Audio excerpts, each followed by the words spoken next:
Hi guys. Hi. Welcome to our podcast. This is Etta Arlene's Spiritcast. If you're new to us, we want to wish you a warm welcome. Hello, welcome.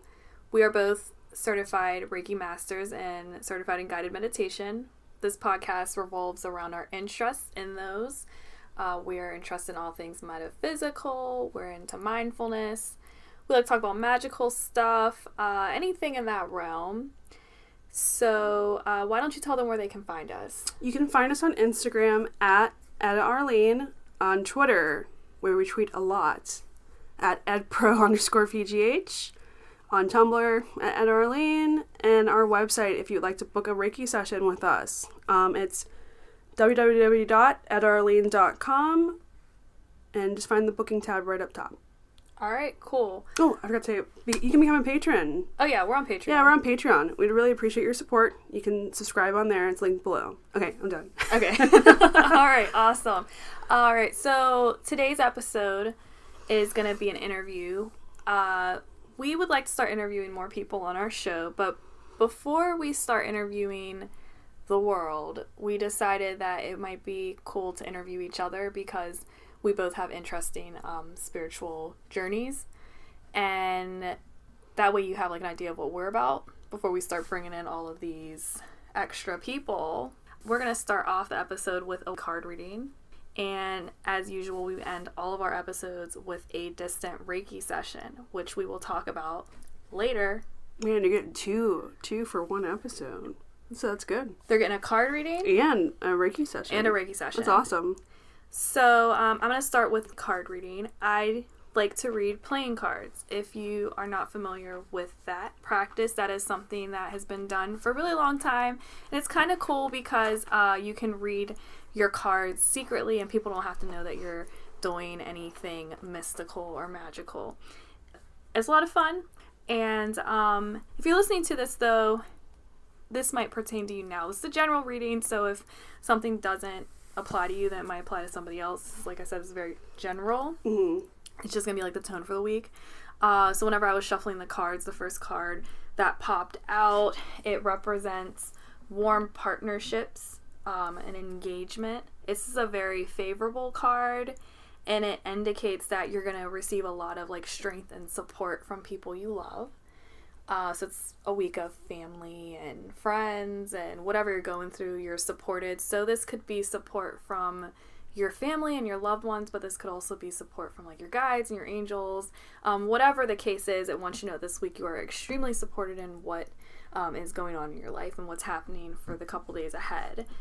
Now, the first card is for the beginning of the week, and that card represents like a change, but a favorable change. So it's something that might be kind of like annoying or hard or not. It might be something that you know right out the gate is like for your highest good. But whatever that change is, midweek, you realize that it's for the best. And this card actually means like good fortune. So it's like good vibes for the midweek. And then the last portion of the week, things change just a little bit. It means it's associated with like an earth sign, so you might have an earth side come into your life, and it also represents like beware of gossip. So I'm not sure how that might apply for you. It specifically says something to do with a fair-haired woman, so that could be something. Yeah, it could be like a mom or something like that if they have graying hair. Not that person's going to gossip on you. It just represents that. So maybe there'll be more of a presence of this earth sign or this fair-haired, graying woman. Regardless if that person comes around or you encounter this person, it definitely says to be mindful of gossip. So I think overall it's a pretty good week. Mm-hmm. Anything you want to add about the spread? It's fun. You don't read playing cards. Oh, no, I am. I don't know if you were saying, like, I'm going to tune into my guides and give my thoughts on this card. No, I love tarot. Mm-hmm. I actually would like to really get into it and start studying more. Mm-hmm. But that all got paused because we decided to pursue Reiki hardcore, and go through the transformation, pretty much. Like, we literally changed everything about our lives. Yeah, so, I mean, a fun thing about this card reading, though, was that we actually pulled the cards, 3 times? Yeah. And each time, it was the same message coming through with, like, a slightly, like, different, in, like, a slightly different way, but it was all centered around some sort of change, good, you know, some happiness, good vibes, you know, good fortune midweek, and then something, like, something a little more chill, not chill, but, like, some sort of gossip or dispute, some kind of argument, something around that realm, like, kind of beware of being, like, combative with people. That was, like, the end of the week, and that happened 3 times. Well, the first time, I think it was one straight for me, though. That first one, yeah. The first one was. The first time we pulled it was a message for me. Well, yeah, because a couple extra cards fell out, and then there were, like, some people that were kind of, like, mentioned in that. So, but it was a common theme, though, with all of it, that there would be some sort of madness, some good luck, and then, like, you realize that whatever happened at the beginning of the week was for your highest good, and then, you know, you're really happy midweek, but then end of the week, you're dealing with a little bit of annoying people or annoyance with yourself, some sort of gossip. But regardless, the tone of the week is that you are supported, whether it be, I mean, you're always supported by your guides and your angels, but they're really, like, coming through this week, or your friends and your family are, like, really important to you and really there for you for whatever you're going through. So you definitely have that support. Now, we're going to have a break, and then we're going to talk about Arlene's spiritual journey.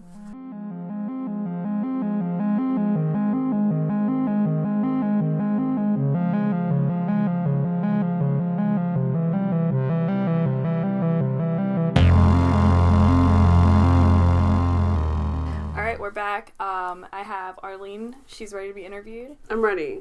So do you want to talk a little bit about, like, our journey as only spiritually, or would you like to talk a little bit about, like, our business?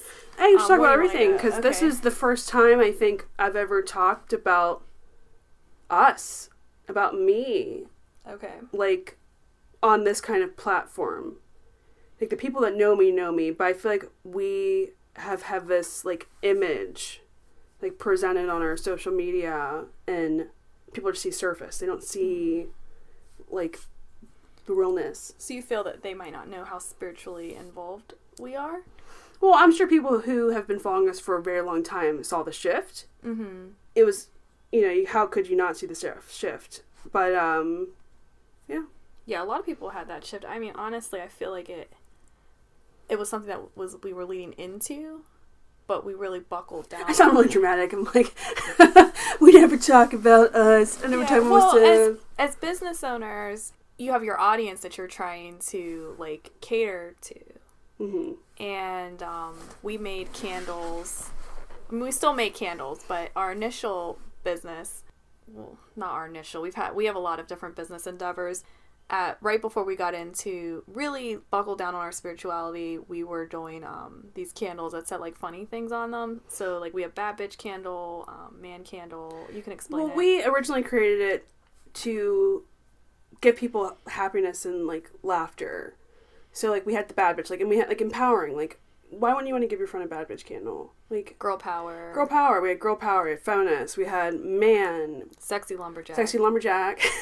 That was great. That was funny. And then we had, like, you know, because we wanted to just give a little piece of joy to people, and we did have good success with that. Yeah, I mean, like, it was, like, fast, too. So one day I remember we woke up, and remember we got the text from our friend, and we were in BuzzFeed. And yeah, we got multiple texts. We've been in BuzzFeed a handful of times. We were on InStyle magazine. InStyle and all that. Refinery 29. Refinery 29, Nylon, so on and so forth. But we were in stuff for our t-shirts as well. Yeah. So, prior to that, we were band promoters. We made t-shirts. We participated in Vans Warped Tour. Like you mentioned, the t-shirts were involved with Nylon magazine at one point. And then we shifted gears to the candles. I feel like we did Warped Tour and we were like, yep, we're done. After we did Warped Tour, like, so they don't do Warped Tour anymore, guys. Well, now it's like the Rockstar Fest or something like that.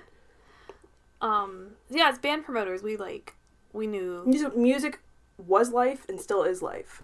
Yeah. But I mean, our dad was a musician, and like having a jam. I didn't realize that jam sessions in your home, like coming home from school and there being a like full band in your living room, like wasn't normal. Yeah, like I thought that was just like what how do you people... mean? What do you mean? Your uncle and like so on and so forth don't come and play music with your fat dad. What do you mean? There's not band practice in your living room? Yeah, like I had like other band practice at my house tonight, and my friends would kind of like look at me with these like glazed eyes.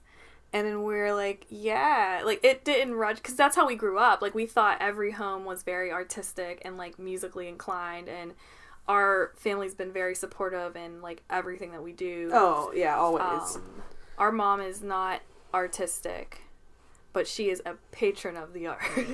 She is a massive patron of the arts and artistic ability. We're lucky. We're very lucky. Mm-hmm. Our mom's awesome. If you listen to this, Mom, we love you. We love you. And there's one thing. Our mom has always supported us no matter what the fuck we did. Yeah, she still does. I remember when she let me do a Reiki session on her, and she was like, she looked really uncomfortable. I felt like when we announced to her that we were going to start studying Reiki. Mom, I'm becoming an energy healer. So wait a minute. You went from doing... You guys were doing Warped Tour, and now all of a sudden you're... Screw all that. I'm like... Fuck it all. We're done. It is funny. I'm sure that was a little shocker for her. Yeah. A little shock. But, still supportive, still supports us. It's awesome. She likes it. But, She did a moon meditation with us. She did. Which is keeping it going. Yeah. But I feel like that's like one of our tools right now, is to be a positive influence and wake people the fuck up. Mm-hmm. And like, I feel like every single person that we interact with on a personal level literally has had light come on, and then now they're like, doing their own journey. Yeah, it's weird. Every single, like, all of our close friends, it's interesting. Yeah, for sure. It is. So we were talking about how we had that shift earlier. Oh, we're authors. We forgot about that. Oh, yeah, we wrote a book. Maybe I should start the timeline from the beginning. Okay, start the timeline for us. Okay, go for just it. to clean this up. We were band promoters for, 4 or 5 years? How many years was that? I mean, we had a show in 2016, so, I mean... Well, like, we were hardcore band there promoters. There were still, like, 4 or 5 years. 4 or 5 years we were doing it hardcore. And then, we still do events, like, every once in a while when we feel called to. I think the last one was 2016. But things just shift. Like, things shift. So we did that, and then that got us into doing, like, t-shirts, and, so we were doing t-shirt designs for people and ourselves, and had a couple lines come out. And then, that blew up, and we went all in on that. We did that for a couple of years as a family, as everybody was doing it. And we did Vans Warped Tour for that. And that was, the shirts were associated with Nylon. Oh, yeah, well. And our shirts were associated with Nylon, and in Nylon Magazine and other publications. Then we shifted to candles. We love scent. Mm-hmm. Scent's amazing. We love it. It makes people happy. And we created our candles for that. And we did that. Well, we still do. But in that form with, like, the funny stuff for... When was that? How many years? It's been a long time. We did... The candles had escalated fast, and then we had our shift. We had our shift, and then we still make candles, but it's more geared to what we're in alignment with, what we're doing, and what we're about currently and forever. So we did, would you agree, we did like an energetic cleanse almost to our business itself. We had to. Mm-hmm. We had to. Well, can you tell them about what happened with the candles? Okay, so our candles blew up really, really fast. And in turn, when you have that quick of an expansion, you are reaching out to people that might not be in alignment with what you're in alignment with, and just mindless consumerism. We were getting horrendous emails, reviews, so on and so forth. We even got death threats. Yeah, so it wasn't like our product sucked. It's just there were a lot of people, customers, and for me, I feel like we might have had thousands of really happy people, but then we would have like 2 people who were just horrible. evil. So like, that one holiday season, our mom had to take over, right? Yeah, we had to do a lot of shifts because like we were used to people being very happy and grateful to just get something we created, you know. And with the t-shirts like that, like, it's always easy and just ship it. We're done. You know, there's no back and forth. There was none of that. But when it's holiday season, it's a nightmare. Like, I really feel for big corporations, like the people who do their HR and stuff and customer service, because it just was too much. You mean you feel for a person who does that job, not the corporation? No, I feel for the person that does the job. That does that job. That does customer who's service. Who's not associated with who's not, like, that's just their job is what I'm trying to say. Yeah, I feel for it. I mean, we worked retail before too, but, like, it's on a different scale when you're dealing with, you know, the communications with the emails and... Versus in person. Yeah, versus in person. Because people... I feel like on the internet, people feel like they can say and do whatever the fuck they want to. Yeah. Because it's not to your face. Oh, for sure. I agree. I always think of I don't know if we're going to keep saying this or not, but I always think of the T.I. If you see me in the streets, remember, you don't know me. Not at all. Yeah. But you should probably take that out. You should leave it. I'm leaving it. I'm leaving it. You don't know me, because half the shit that people would have said on the internet would not say that to my face. Most people wouldn't. I mean, can you imagine, guys? We received death threats during holiday season. Multiple holiday seasons. And we received and people were not angry about they were angry because they were ordering, like, on December 23rd, and they wanted the product to be there by the 25th. Like, irrational anger. We're not talking about people being like, oh, we did, like, the product, like, my package was broke, or... No, we're talking about people who were trying to, like, scam us, or people, which is the thing that happens when you're an online retailer. There's a lot of, like, fraud. And we're talking about people who are, we were talking, there must be, like, a blog post out there telling people how to get by on... Oh, yeah. Get free stuff off of the internet. Regardless, anyways, we actually had to have a policy, and we still haven't enacted. We haven't had to use it since we shifted our business, but if anybody says anything offensive or cruel or mean, we completely desist. But that's carried on everything, though. Like, that had to carry over to social media. Like, we have no tolerance for any of that shit. Like, you will get blocked immediately. Oh, yeah, we don't subscribe to that. We don't subscribe to anything. But, so, we did that, and then we had to do an entire energy cleanse of everything, and we cleansed everything. We got off of the platform that we were on, and now we have our website, and we are creating things more for ourselves, not for necessarily for other people. So, like I said, all of our products are stuff that we really like and think will help people a lot and have a more positive twist to it. Yeah. So, when do you think the energetic shift happened?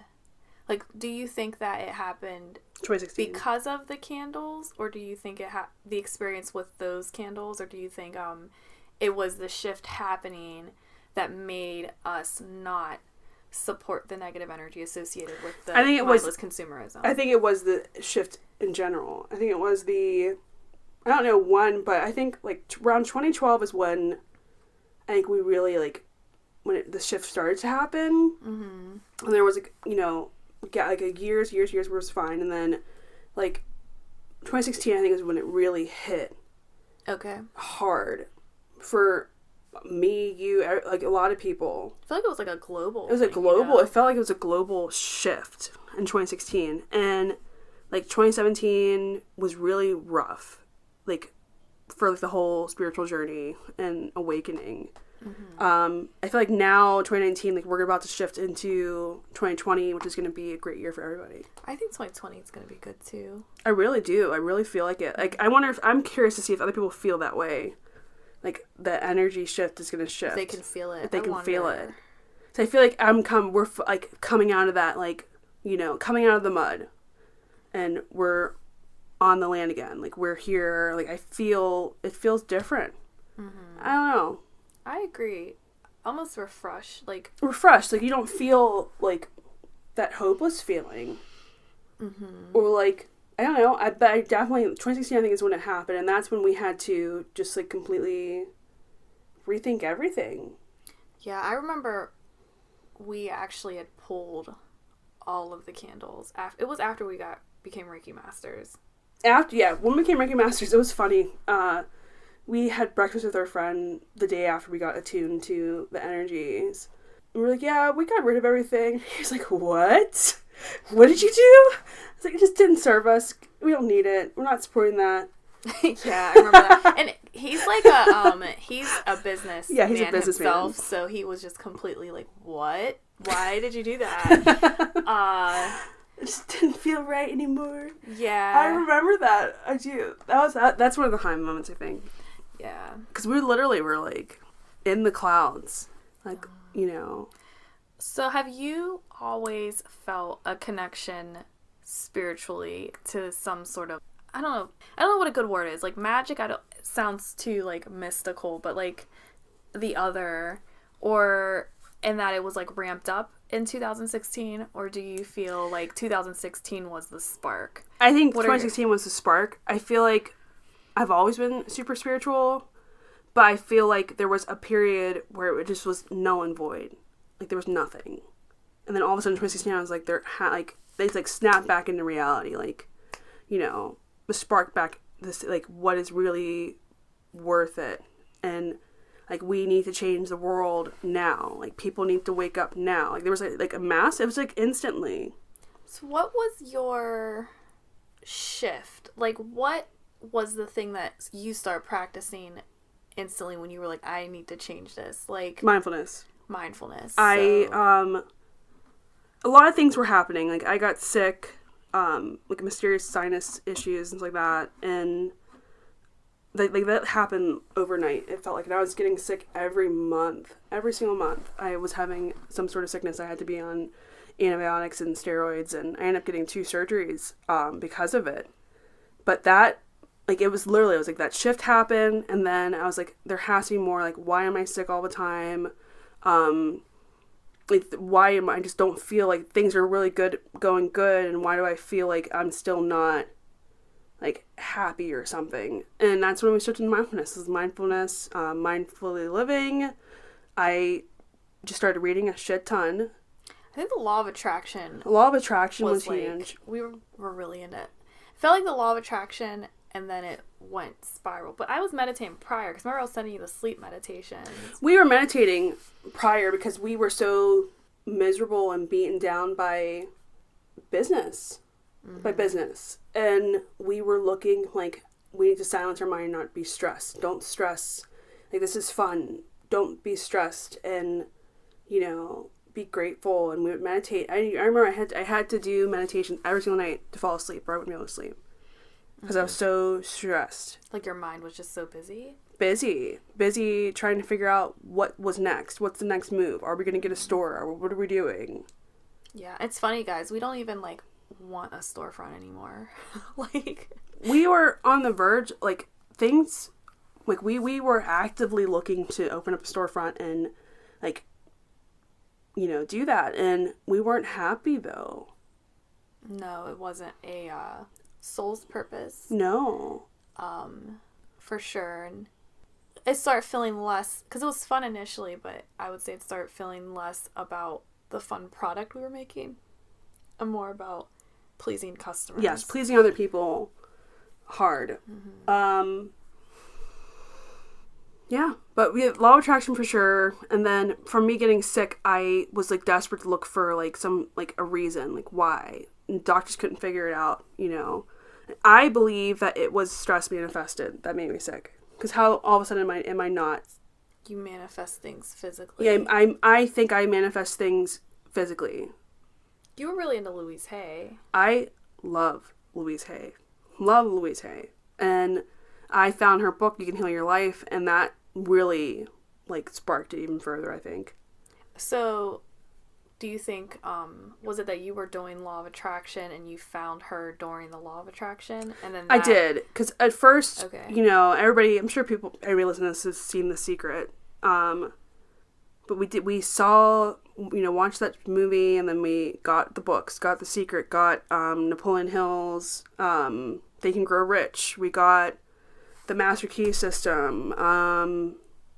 Just to name a few. Like, we got all those, and we started to just read, like, you know, you can manifest your life, and understanding that, like, that sparked the, like, introduced further into manifesting your life. Like, you manifest your life, you manifest the world around you with your thoughts and the way you're thinking. So of course I got sick, of course, you know, we weren't happy because we were stressed all the time. So that stressed energy was getting, you know, magnified, and anything that was in alignment with that vibration got attracted to us.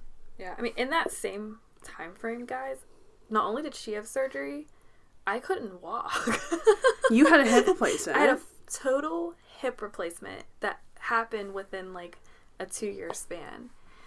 But that's for my interview. So you reading at Louise Hay and then meditating, and then is this around the time that you started, because we were doing the Reiki videos, so how did you come across the energy healing and Reiki videos? Did you stumble upon it, or was it like, I stumbled upon it.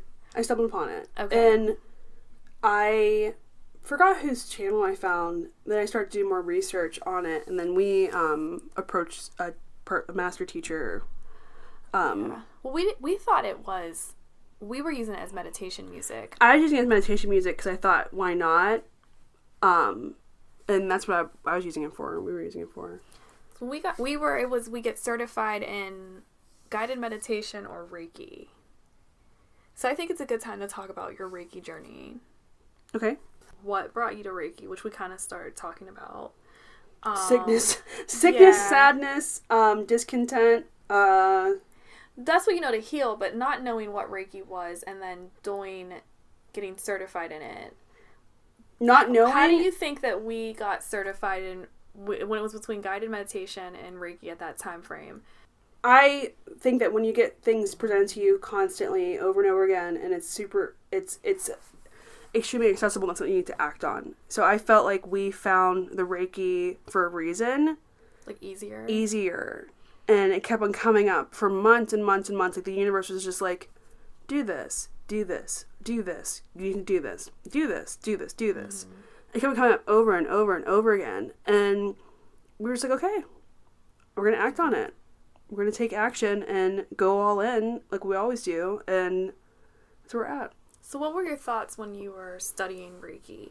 Did you realize how involved, like, what were your thoughts when you realized that it was more than just meditating, that it was something completely different? It was going to be a process, but I didn't know, because with, like, people who are not Reiki practitioners, they just think it's like a Reiki, like, when you go get a Reiki session, it's just a Reiki massage, because it was marketed like that, but it's not, it's not.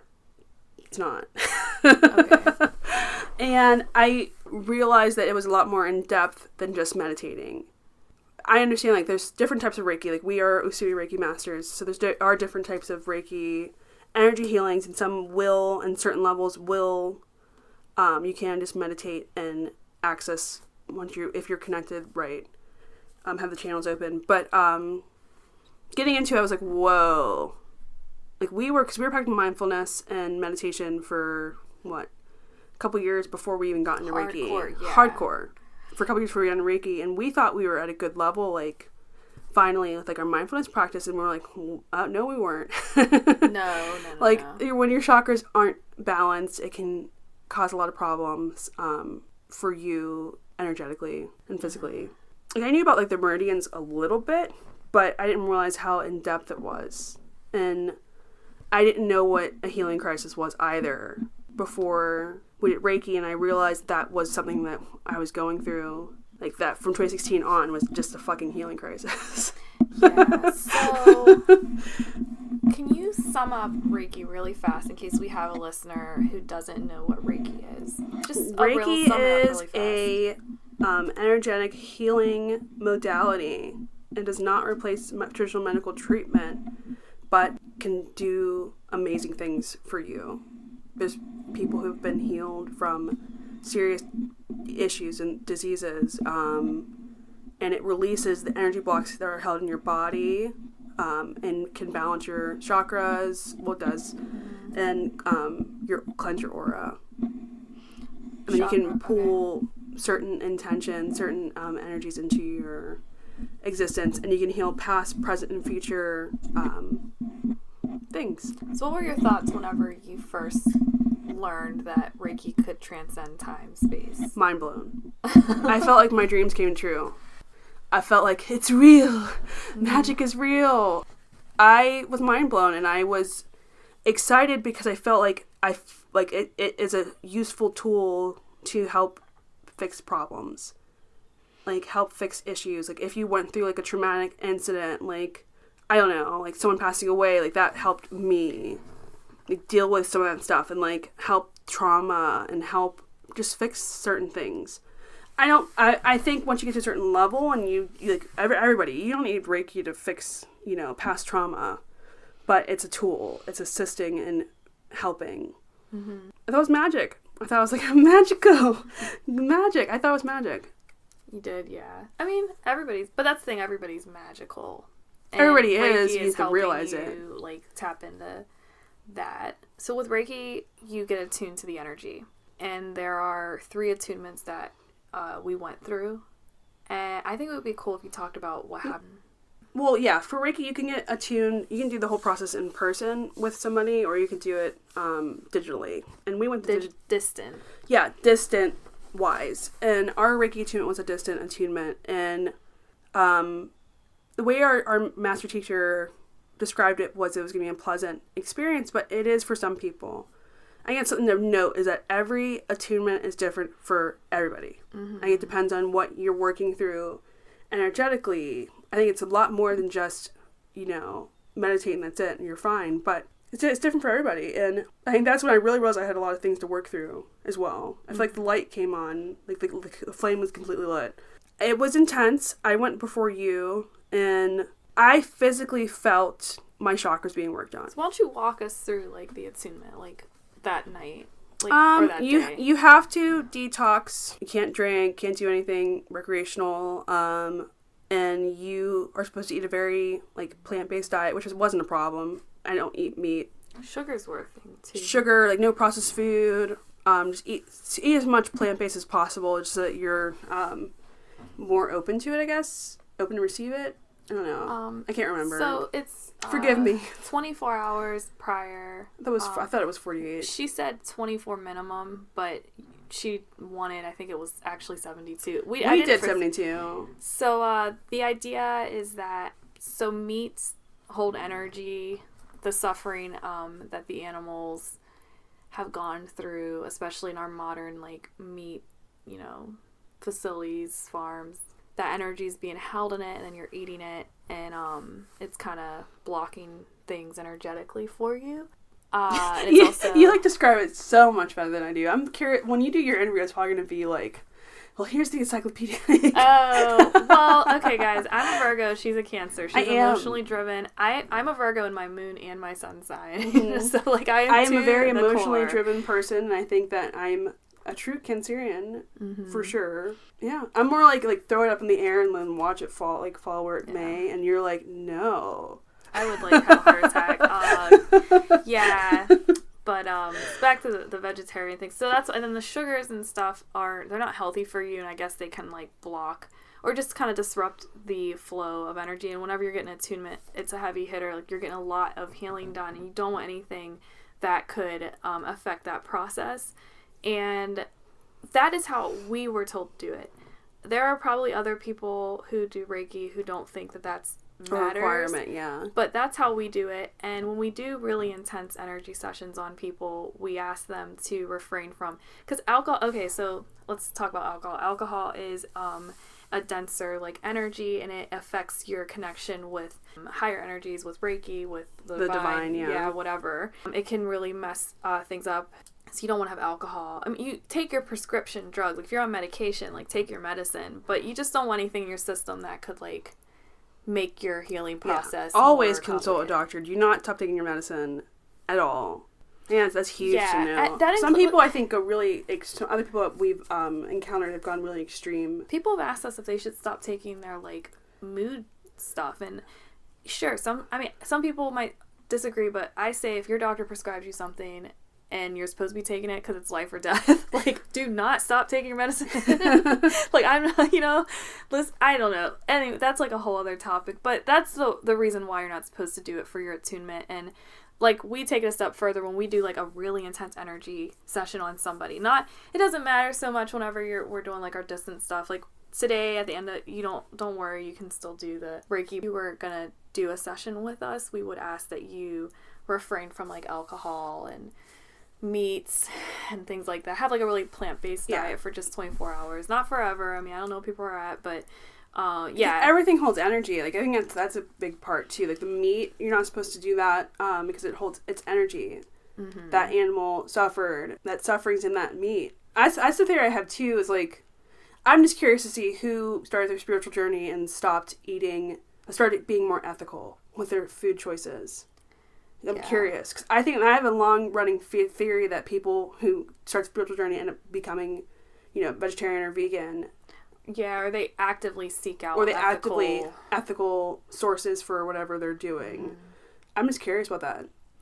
Yeah. So if you have started spiritual journey, it seems like a lot of people, and a lot of people have. They're just very and like even where you buy stuff, you're very like conscious of like the effects that it might be having on other people or the environment. It's interesting. I wonder like how many people. I'm curious if you're listening to this and you started a spiritual journey and you went vegetarian or vegan, let us know. I'm just curious. Because what happened to us? I noticed that, like, that happened, like, it was, like, instantaneous. It was like, okay, I can't do this anymore. Yeah, we switched. You know what's even funnier? I have a hard time. Like, I used to be able to go clothes shopping and just buy stuff. Like, I used to be able to go in and buy, like, whatever the throwaway clothes, especially at places like H&M and Forever 21 where it's super cheap. I remember being able to go in and just, like, get stuff. And especially now, I have a really hard time. Like, when I buy clothes, I'm very, like, very conscious. Like, is this something I'm going to wear all the time? Or am I just buying something that's going to just go into a landfill? And I don't want to, like, keep spending money to support this type of, like, environmental waste. Yeah. Isn't that weird? Like, even down to, like, clothes, I'm, like, very... The mindless consumerism is none. Yeah. No more. Where you shop at the grocery store, the products you're buying. Mm-hmm. Like, that... I felt like it was, like, I felt like Daryl from King of the Hill. He's a little much. Though, he's a hell of much, but I felt like the top was blown off of like my shell of what life. Yeah. Like what I thought reality was. Like what I thought was okay. Like I went to college for retail and management. Retail management. Fashion. I was in the fashion department. And am I using any of that? Nope. Am I support that? Whatever. Yeah. But the mindless, I thought that was interesting because I think that especially with like all the shit that's happening, like the Amazon burning and the shit that's happening on this earth right now. People feel helpless, and you're not helpless. Okay, like there's still hope. There's always hope. Like, don't accept what's happening.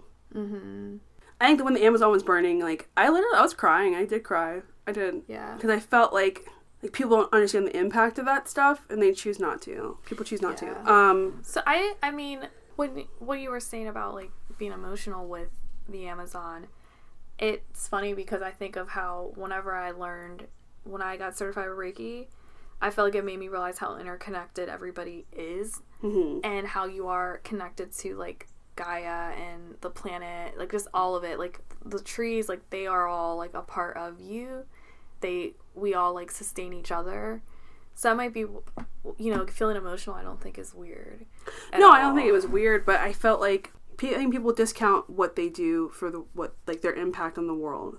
Like, each of us have an impact on the world. Just little things. Little things. Not just, like, talking about, like, mindless consumerism. Just from how your energy is.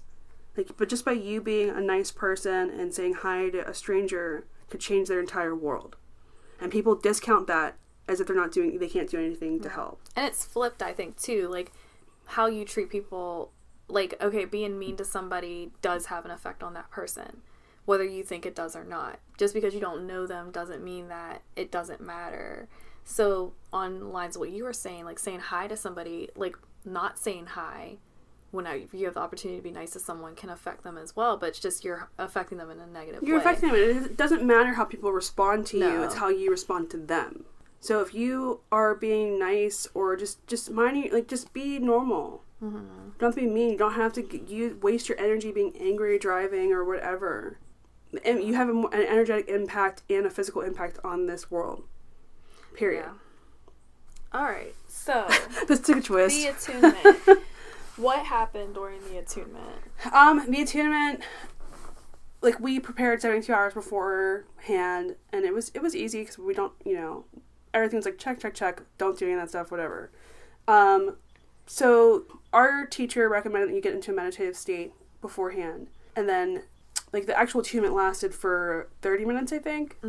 30 minutes, but for different people it could feel longer. So mine lasted for, like, over an hour. And I literally, so if you meditate all the time, like, you can do, like, the, go to different planes and whatever. For mine, I felt the shift, like, instantly, the energetic shift instantly. And you could, if you have ever had, like, energetic downloads, like, you could feel, I think it's somewhat similar for me. But I felt, like, the tapping on my chakras, like, to check and, like, okay, this one's bad. And then, like, I could feel, like, the energy upgrade of that. And I could feel, like, physically, I could feel, like, sensations.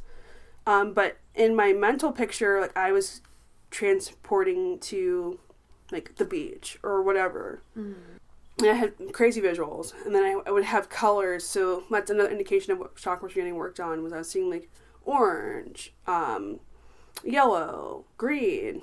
And it helped me to know which chakras needed worked on. And, like, what I had to, like, what things might be energetic blocks in my body. So that was great. But I wasn't expecting a physical, number one, I wasn't expecting any physical sensations at all. What were the physical sensations? Pain. Oh, okay. All right. So describe this pain then. And pain? My root chakra.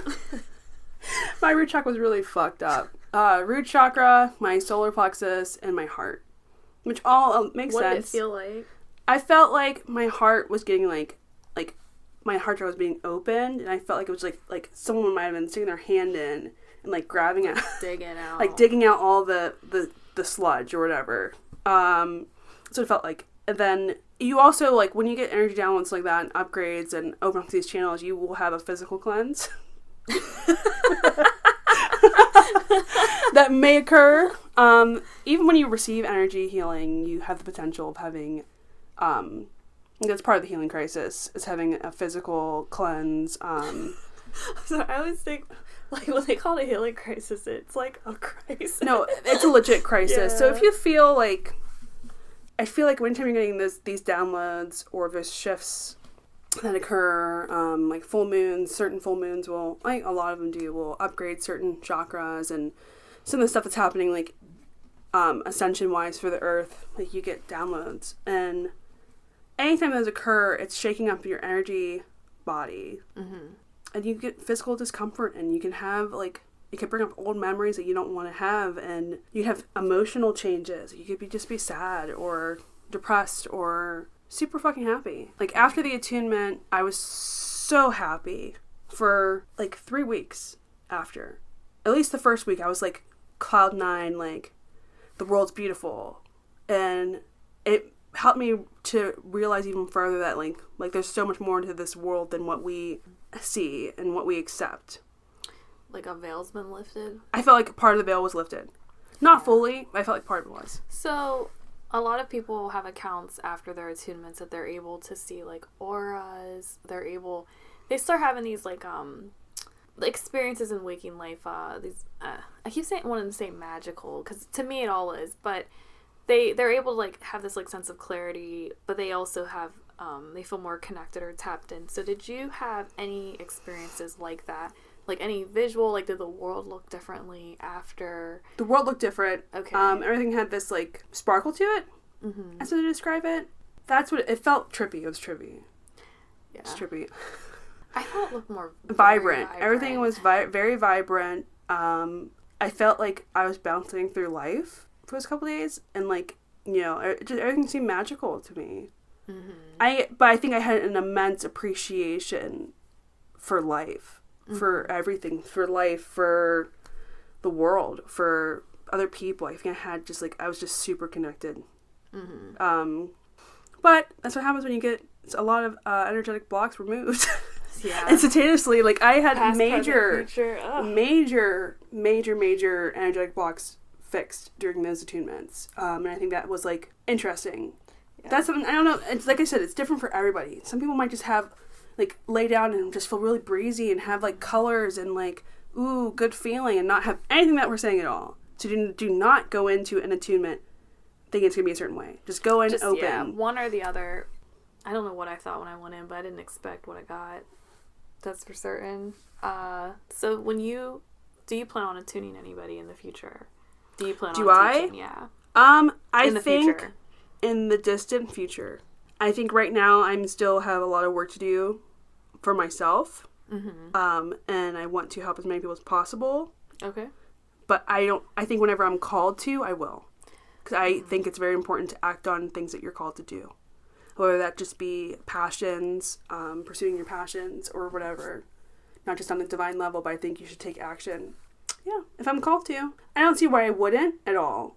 Because I think that the more people that wake up and the more people that have access to these type of healing modalities should do it. Yeah. But you have to if you're called to. What would you do differently if you were attuning somebody? Retreat.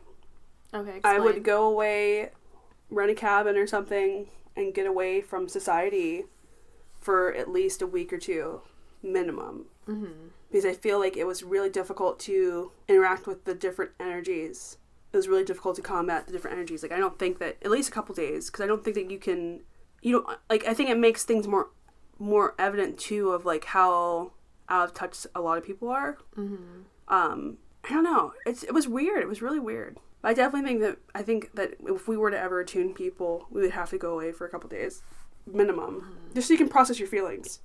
Process the new energy, and meditate. Like, I would meditate a lot more for that as well. I would have just spent, like, my process is long anyways, but I think I would make it even more point to have my students meditate for a long time. Like, have periods of silence and really just tune in themselves. Have a disconnect, like, not have any media. For me, I would want to be disconnected from my phone. And like, I think like the idea of being able to get away at that moment would have been amazing. Yeah, I agree. For sure. So, would you, if somebody was like, I would like to do distant attunement, would you be open to doing a distant one, or do you think after your experience you would prefer to do an in-person one? What are your thoughts? I think that it depends on what I'm called to do. Mm-hmm. I think I would do a distant session if I was called to. Mm-hmm. I don't think it's just as effective as doing a in-person, in my opinion. Mm-hmm. As a Reiki practitioner, I think it's just as effective. So I don't know what I would do. Because right now, like, where I'm at right now, I don't think I would attune anybody, at least for, a couple years. Because I still have a lot of studying to do and a lot of, I don't know, my journey, man. Yeah. My journey, man. You're funny. I was like, I think I should attune so-and-so, remember? Yeah, but like I said, like, I'm a throw it in the air and watch it fall. Yeah. You're like, this is what I'm called to do. I'm taking action immediately. And I'm like, I don't know. I gotta feel this out. I gotta feel. I need to feel. Yeah. I gotta feel. But well, I think it's funny. I like because I like to think of like the duality and how yin and yang. Yeah, I was gonna say that. It's really creepy. I think that it's just a duality, and that's why we're good with business together. Because we are yin and yang. Yeah, and even down to like the energies, like we were talking in our other podcast. Sometimes I embody this more feminine energy, and you can embody this masculine energy. Like, it just depends on what's going on. Like, even down to like our names. Whenever Mom was gonna name me Moon, and then use Sun, it's like that star. Yeah, it's like the duality again. Moon and the stars. Mm-hmm. You can't have one without the other. I don't have any more questions. Any more questions? No. We hear all the books. We didn't talk about the book. Okay, so we do have a book. It's called Things to Know About Self-Love, so you can tell them what it is and why we did it? Yeah. We wrote a book called Things to Know About Self-Love. It's a 30-day affirmation guide. It's interactive. You're meant to follow the prompts and do it every day for 30 days. Or however long it takes you need to. But we were called to create it to assist people and understand more about what self-love is and recognizing the good in your life now. Mm-hmm. We will have more books coming. That's what's out right now. So Yeah. it's a 30-day guide, but it can, like you had stated, it can take you longer.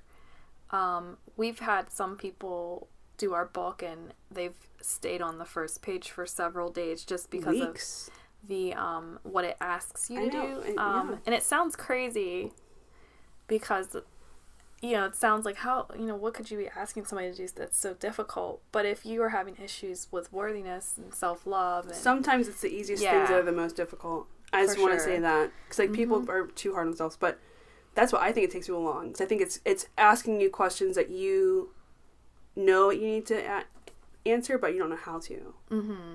Yeah, it's like forgiveness. Like forgiveness is very hard for people. It is. Yeah, for sure, definitely. So that's what that book helps you with. It helps you learn to love yourself more, self-worth, I am enough, forgiveness. It helps get you on that path to knowing your, like, awesomeness. Knowing your power. Taking your power back is, like, a big theme for our... I mean, if you want more inspirational, like, blog posts, more motivation in line with that, you can definitely check out our blog. We write about those topics all the time. All the time. And we tweet a lot. Yeah. We tweet a lot. So you can go on there, too. And... Reiki. We do offer free Reiki to our people subscribed on our website. You can go sign up at www.ettarlene.com/Reiki. Sign up. We send out at the end of the month, one session every month. Yeah, it's like a group distance session. It's kind of cool. We have everybody meditate at the same time if they can, which is powerful in its own right. And then we both send out Reiki at that time. So we like to say it's like your moment to practice this like self-care. We're trying to recruit some other Reiki practitioners to do the distant Reiki session with us because we think it'd be fun to like spread it. So if you are a Reiki practitioner and you want to join in on this like group, and we'll give you the details. Yeah. Anything else you want to say before I do the Reiki for this episode? Just thanks for listening to me ramble for I don't know how long. It's been about an hour. Ramble for an hour. That's good. Yeah. I think it's great to talk about this stuff because we don't talk about it. And I think it's very important for people to know that they're not alone in their struggles. And even people that you think have it all together are still going through their own journey. That's it. All right. Now, if you would like to receive Reiki at the end of this episode, the music will change. That is when we are sending the Reiki. When the music stops playing, the session is over. We recommend that you do not operate any vehicles, any machinery, anything dangerous. You don't have to meditate. You just have to be open to receiving it. Reiki transcends time and space, past, present, future. So it doesn't matter when you listen to this. You'll still receive the energies. That is it. Sit back, relax, and thanks for listening. Thank you.